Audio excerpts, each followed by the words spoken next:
بسم اللہ الرحمن الرحیم۔ اللہ تعالیٰ کا کرم احسان ہے، بابرکت ایام کی ابتدا ہو چکی ہے۔ قافلے حجاج بیت اللہ کی طرف رخت سفر باندھ چکے۔ اللہ نے جن کے نصیبوں کو برآور کیا، جن کے نام اپنے گھر کے دیدار اور طواف کے لیے لکھ دیے، ان کے آمد کے راستوں کو اللہ نے آسان کر دیا۔ آج کے خطبے کا ہمارا مضمون ہے اور انشاءاللہ بھی مستقل 2-4 جمعے ان مضامین پر سنتے رہیں گے۔ حج بیت اللہ، کعبۃ اللہ کی عظمت، سیدنا ابراہیم علیہ السلام کی زندگی، رسول کریم صلی اللہ علیہ وسلم کی زندگی کا حج۔ رب کریم نے اسلام کے 5 ارکان فرض کر دیے۔ پہلا ایمان، اس کا تعلق دل سے اور زبان کی اقرار سے۔ باقی جتنی 4 رکن ہے اسلام کے، وہ عبادتوں سے، جیسے نماز و روزہ، یہ امیر غریب سب کے لیے۔ پھر 2 رکن ایسے ہے، حج اور زکات، جو صرف امیروں کے لیے اللہ رب العزت نے ان کو دی ہوئی نعمت کے بدل کے طور پر رب العالمین نے یہ 2 رکن ان پر لازم قرار دیا۔ چنانچہ آپ دیکھیں گے کہ رسول کریم صلی اللہ علیہ وسلم نے اپنے زندگی میں جو حج کیا ہے، وہ اپنی عمر کے ایک دم آخری پڑاؤ پر کیا۔ سن ہجری 10 میں رسول کریم صلی اللہ علیہ وسلم نے حج کیا، 8 میں مکہ فتح ہو گیا۔ اب مکہ فتح ہونے کے بعد رسول کریم صلی اللہ علیہ وسلم فوراً 9 سن ہجری 9 کو حج کر سکتے تھے، لیکن نہیں کیا۔ ابوبکر صدیق رضی اللہ تعالیٰ عنہ حج پہ چلے گئے اور ان کے ساتھ ایک قافلہ روانہ ہوا مدینہ المنورہ سے۔ سوال یہ پیدا ہوتا ہے کہ رسول کریم صلی اللہ علیہ وسلم نے اپنے زندگی کا آخری لمحہ اور آخری عبادت حج کو کیوں بنایا سب سے آخر؟ اس کی وجہ یہ ہے کہ سن ہجری 9 میں رسول کریم صلی اللہ علیہ وسلم نے جب سیدنا ابوبکر صدیق کو حج پہ بھیجا تو انہیں کہا کہ تم جب کعبۃ اللہ جاؤ گے تو وہاں اعلان کر دینا۔ کیا اعلان کر دینا؟ پہلے ننگے حج ہوتا تھا، بدن پر کوئی کپڑا نہیں۔ عقیدہ بنا لیا تھا کہ جن کپڑوں میں گناہ کرتے ہیں تو ان کپڑوں میں گناہوں کے داغ لگتے ہیں، چنانچہ ان کپڑوں کے ذریعے سے کیسے کعبۃ اللہ کا طواف کیا جا سکتا ہے؟ ننگے کریں گے۔ یہی چیز ہے نعوذ باللہ من ذالک، جب آدمی اپنے من کے اعتبار سے دین کو سمجھنا شروع کرے تو دھوکے میں آ جاتا ہے۔ یہی دھوکہ وہاں پر کعبۃ اللہ میں ہوا تھا۔ مشرکین کو جو دھوکہ ہوا تھا وہ یہی دھوکہ ہوا تھا۔ وہ کہہ رہے تھے کہ جن کپڑوں میں ہم گناہ کرتے ہیں نعوذ باللہ، ان کپڑوں میں کیسے طواف کر سکتے ہیں؟ حالانکہ ایک چھوٹی سی چیز تھی، اگر کوئی کہے جن اعضاء سے گناہ کرتے وہ اعضاء کو کیوں طواف کرتے تھے؟ لیکن وہ شیطان عقل مار دیتا ہے، اس زمانے دھوکہ دینا چاہتا ہے شیطان، تو اس طریقے سے دھوکے دیتا ہے۔ رسول کریم صلی اللہ علیہ وسلم نے کہا کہ اس سال ابوبکر جا کر اعلان کر دینا کہ ننگوں کے لیے حج کے لیے جگہ نہیں ہے، حج نہیں کر سکتے، مشرکین حج نہیں کر سکتے۔ پھر رسول کریم صلی اللہ علیہ وسلم نے دیکھا کہ جب پہلے زمانے میں حج چل رہا تھا تو تلبیہ پڑھی جاتی تھی۔ تو تلبیہ کیسے پڑھی جاتی تھی؟ لبیک اللہم لبیک لا شریک لک لبیک۔ پھر کہتے تھے لا شریک لک لبیک کی جگہ پر وہ کہتے تھے شریک لک، اور اپنے بت کا نام لے لیتے تھے کہ ہمارے جو خاندان کا، ہمارے جو پریوار کا ہے، وہ اس کو اس کی اجازت ہے، وہ ہمارا شریک ہے۔ رسول کریم صلی اللہ علیہ وسلم نے کہا کہ ابوبکر جاؤ اور تلبیہ کو تبدیل کر دو، اس طریقے سے جو تلبیہ کریں گے اس سے حج کی اجازت نہیں رہے گی، بلکہ تلبیہ پڑھنا پڑے گا لبیک اللہم لبیک لا شریک لک لبیک۔ لاکھوں روپے انسان خرچ کرتا ہے اور جس جملے کے لیے خرچ کرتا ہے اس پر کبھی غور ہی نہیں کرتا۔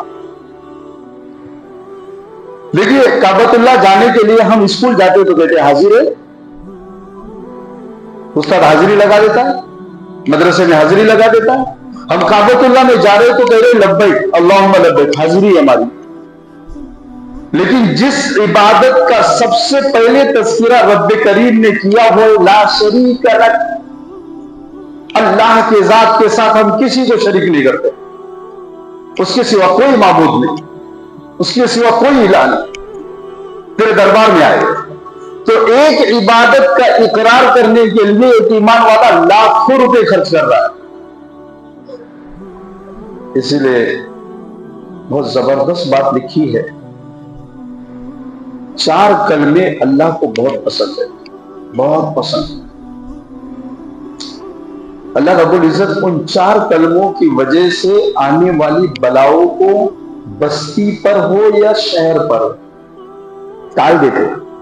سب سے پہلی صدا رب کریم کو جو پسند ہے وہ ہے مؤذن کی صدا اللہ اکبر. اذان اللہ کو بہت پسند. اسی لیے نبی کریم صلی اللہ علیہ وسلم نے کہا کہ تم جس طرف جاؤ معاذ، وہاں سے اگر اذان کی آواز آئے تو وہاں حملہ مت کرو. اذان کی آواز ہے. ظاہر میں اذان کی برکت کا یہ نتیجہ ہے، باطن میں اذان کتنی صفائیوں کا درجہ ہوں گی بستی میں اس کا کوئی تصور نہیں. اس لیے اکثر علماء کہتے ہیں کہ اذان شیطان پر ایک کاری ضرب ہے، وہ بھاگتا ہے اس کی آواز سن کے. اذان برکتوں کا خزینہ.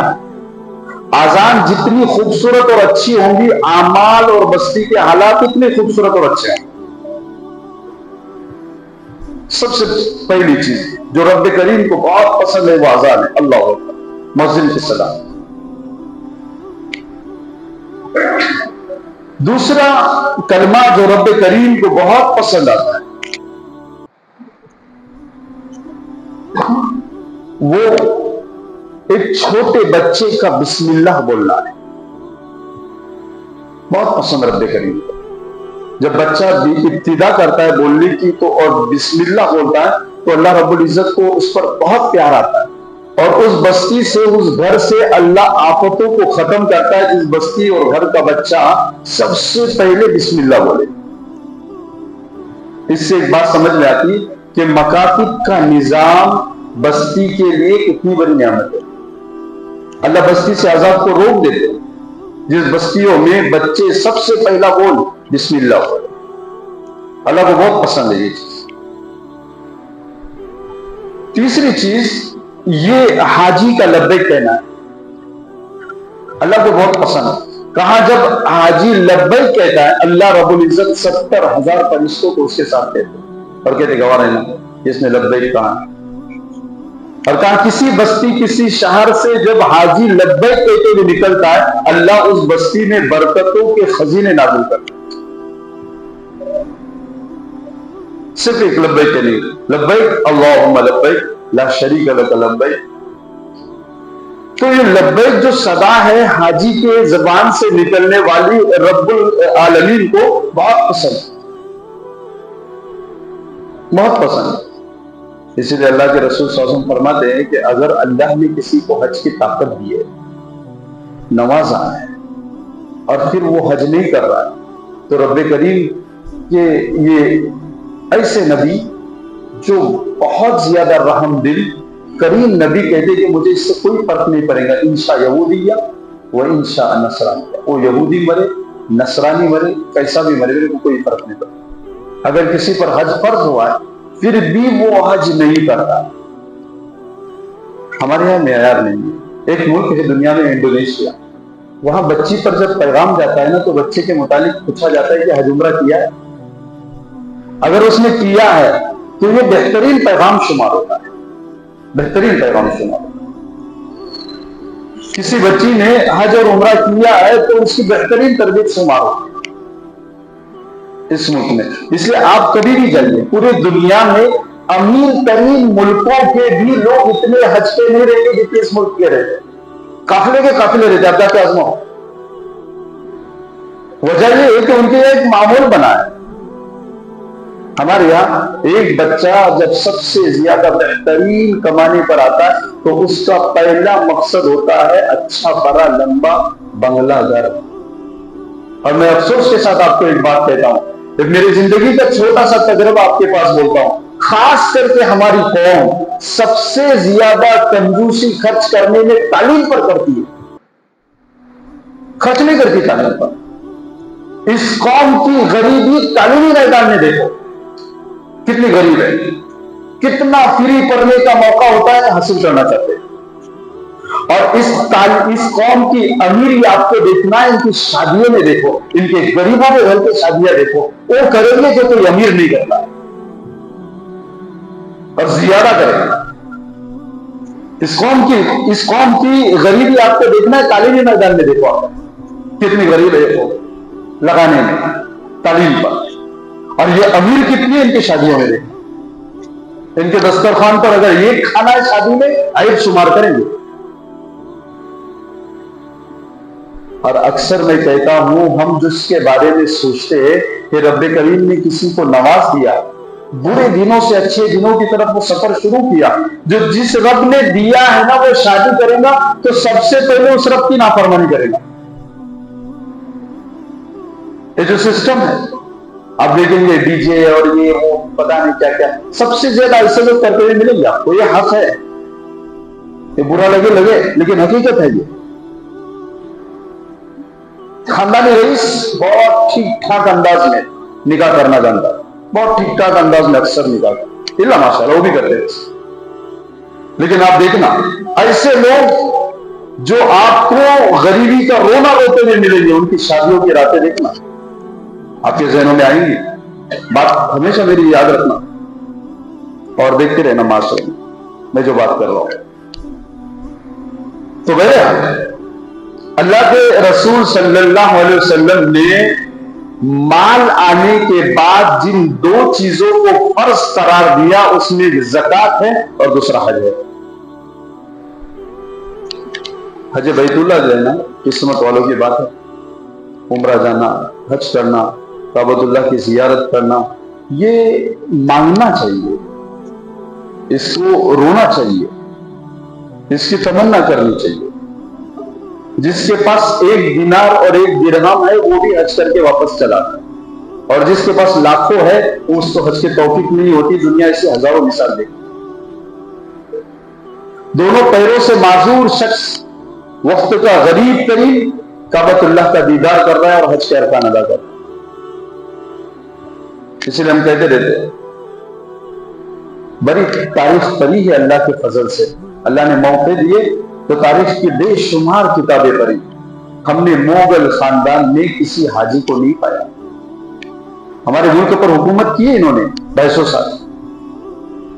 کتنے قلعے بنائے، کتنے تاج محل بنائے، کتنے سردرد چھوڑ کے چلے گئے، لیکن حج نصیب نہیں ہوا، کوئی نہیں. تو رب کریم کا نظام ہے، اگر آپ درد سے اللہ کے پاس مانگو اور دعائیں کرے تو اللہ تعالیٰ حج نصیب کر دیتے، عمرہ نصیب کر دیتے. ایسے لوگ جا کر آتے جن کے کھانے کی تصور میں تکلیف ہے لیکن حاجی ہے، تکلیف ہے، عمرہ کر چکے. تو رب کریم نے قرآن مجید میں جو سب سے اہم ترین بات بیان کی ہے وہ دیکھیے کیا ہے کہ کوئی عبادت پر اللہ رب العزت نے قرآن مجید میں فیصلہ نہیں لگایا. کوئی نماز نہ پڑھے تو کوئی من سے خارج ہے، حکم تو نہیں لگے گا، مانا جائے گا بے نمازی اللہ کے دربار میں اس درجے پر ہوگا. لیکن ایسی عبادت جس کے متعلق قرآن مجید کہتا ہے وَمَنْ كَفَرَ فَإِنَّ اللَّهَ غَنِيٌّ عَنِ الْعَالَمِينَ. اگر کسی کو اللہ نے نوازا اس کے باوجود وہ حج بیت اللہ کی نیت نہیں کرتا، وہاں جانے کا عزم نہیں کرتا ہے، وہ اللہ رب العزت کہتے ہیں وَمَنْ كَفَرَ، وہ کافر ہے، وہ منکر ہے. فَإِنَّ اللَّهَ غَنِيٌّ عَنِ الْعَالَمِينَ.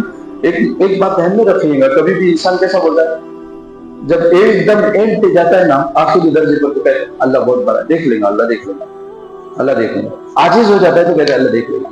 یہاں رب العالمین کہہ رہے وَمَنْ كَفَرَ فَإِنَّ اللَّهَ غَنِيٌّ عَنِ الْعَالَمِينَ. اللہ بے نیاز ہے، اللہ تمہارے وہاں پر آنے کو محتاج نہیں ہے کہ تم وہی آؤ، ضرورت نہیں ہے.